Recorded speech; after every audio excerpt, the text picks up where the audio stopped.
Hello, everyone. Welcome to Developing Palates. I'm Aaron Loomis, and with me, as always, is June Liu. How you doing, June? Doing well.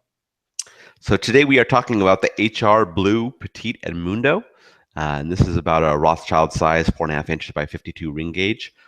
This comes out of the La Corona factory in Nicaragua. Wrapper is Ecuadorian Habano Maduro, and the binder is from Jalapa. Filler is from Esteli, Jalapa, and also Pennsylvania broadleaf. And the blenders on this cigar are Hirochi Rubena, Omar Gonzalez Alaman, and Luis Omar Gonzalez. Price point is $8.50, and the cigar was released in July of 2016. So with all those cigar details out of the way, June, what was your pre-light experience like? It was a good pre-light experience. The cigar had a very hearty Maduro shade wrapper. Things well pressed, seems tight. Cigar had it was pretty firm when I was kind of squeezing it with my fingers. Packed full of tobacco. Hopefully, I was thinking it wouldn't relate to a bad draw. Head finish off with a well-applied triple cap.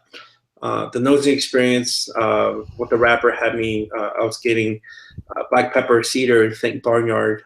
Nosing the enclosed foot, I got strong white pepper and cedar.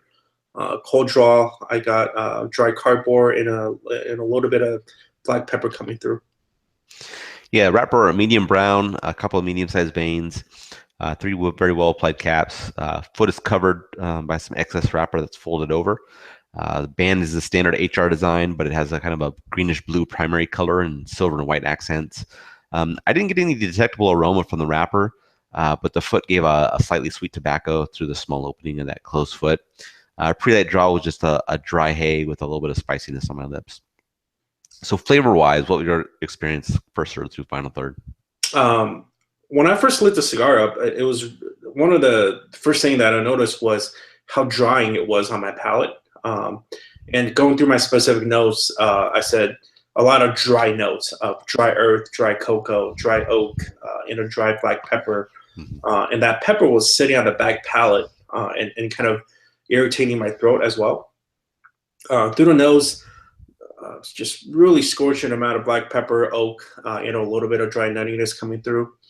The finish has that same drying effect, and it lingered along with black pepper and dry wood, and had a little bit of heated spice coming through. Strength within the first third, medium full, body somewhere between medium full.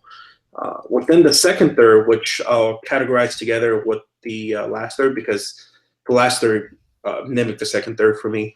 So within the second and last third, I felt like the profile showed some improvement, mainly because that dried pepper, black pepper was no longer weighing on my rear palate and on my throat much, or not as much. Instead, that note's better mingled with the dry earth, cocoa, oak, and bread. The spice is still pretty heavy on that retro, though, because I was able to get still that scorching black pepper in conjunction to oak and dried nuts. The finish also let off on the spice for me, and it left me namely with dry oak.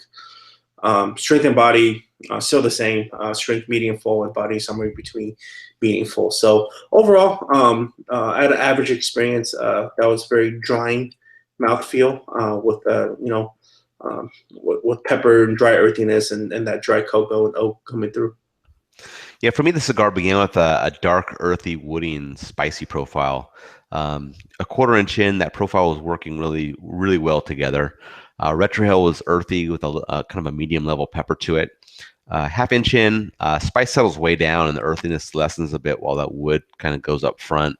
At an inch in, the wood was staying up front while the earthiness and the pepper kind of at the same levels in the background. Retrohale at that point had lost the pepper, and it was really just earthy.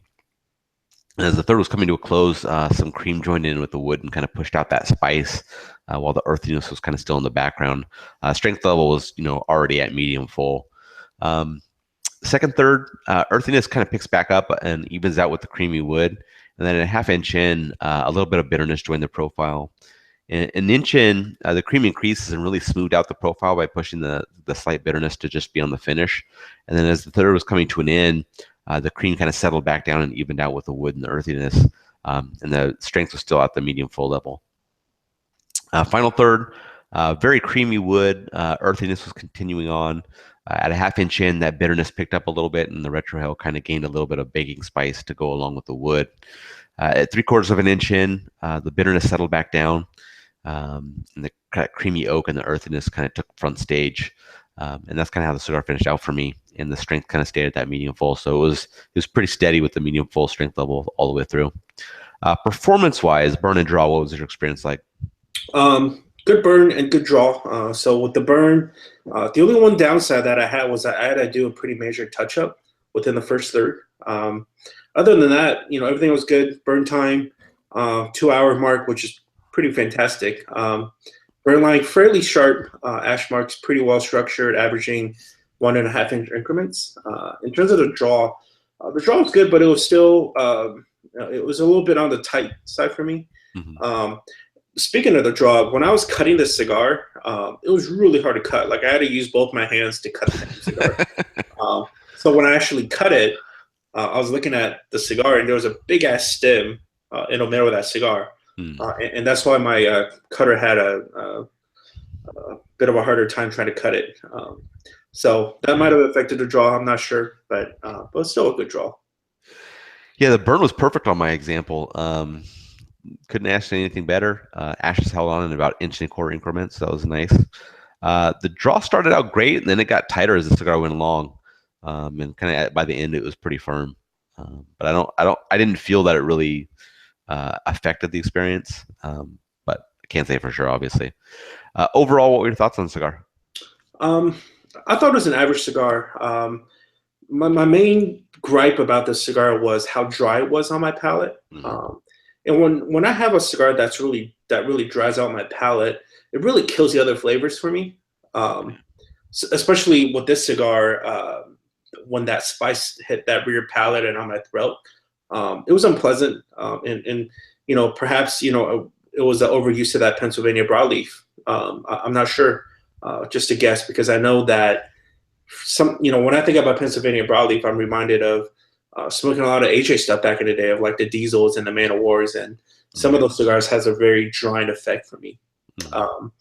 So not my favorite of the new release stuff of the HR. So I'm interested to see what the white band one is. So yeah, I thought it was a really nice cigar. It had a nice set of dark flavors, kind of with that wood and the earth and the good creamy component. I could see this being like a really good after dinner cigar. Especially after something like a steak. The strength level's up there. I mean, it starts out medium full. So newer smokers probably this is not one to start out with. But if you're into kind of that, some full body, fuller strength cigars, this could be something that that would fit your wheelhouse. And I could definitely see myself enjoying more of these. And then I'd have no problem recommending this to others. And I didn't have that kind of drying experience, and just maybe the kind of chemistry of the tobacco and how it affects our palates, but it didn't hit me that way. So I'm kind of bummed that you didn't get to experience the fullness of the flavors, since it kind of dried things out for you. But I thought it was pretty nice. Scoring wise, I gave it a 6.93. You gave it a 5.33. How do you think the score matches up with your experience? It matched up well. I mean, 5.33 shows me that it's an average cigar, and that's exactly the experience I had. Yeah, my score matches up well. I mean, I thought the flavors were nice. It's nice when you kind of get one of these fuller strength cigars that also has a lot of flavor to them. After kind of smoking some more medium bodied, they usually start out kind of medium, and they maybe get up to medium full as the cigar goes along. But every once in a while, when you get one of these that kind of just it's right off the bat, it's medium full, and it kind of takes you through that path. I kind of enjoyed that. So I think that kind of reflects in my score here with kind of the experience of those two components with strength and flavor combined. Any other final thoughts from you on the cigar? I'm not sure. Well, one of the blenders discloses actually Hiroshi Rabina, right? Right. I'm a little surprised that Hiroshi would blend something like this. Mm-hmm. Knowing Hiroshi's cigars quite well from the Cuban side, is nothing like this. So I'm a little surprised, but then again, I mean, this is his the non-Cuban side of his cigars, right? So I should perhaps just have that in my mindset. Yep, exactly. So yeah, I mean they have the white as well, like you mentioned. So we'll be interested to see how that is. That may be a little bit more in line with what you're familiar with from the Cuban side. So we'll see how they match up. If you're just catching this video on YouTube, be sure to subscribe to us, but also check out their website, developingpalates.com, for the full written review. And be sure to subscribe to us on the social media channels, Facebook, Instagram, Twitter, Google+. Thank you for watching, and we will catch you on the next video.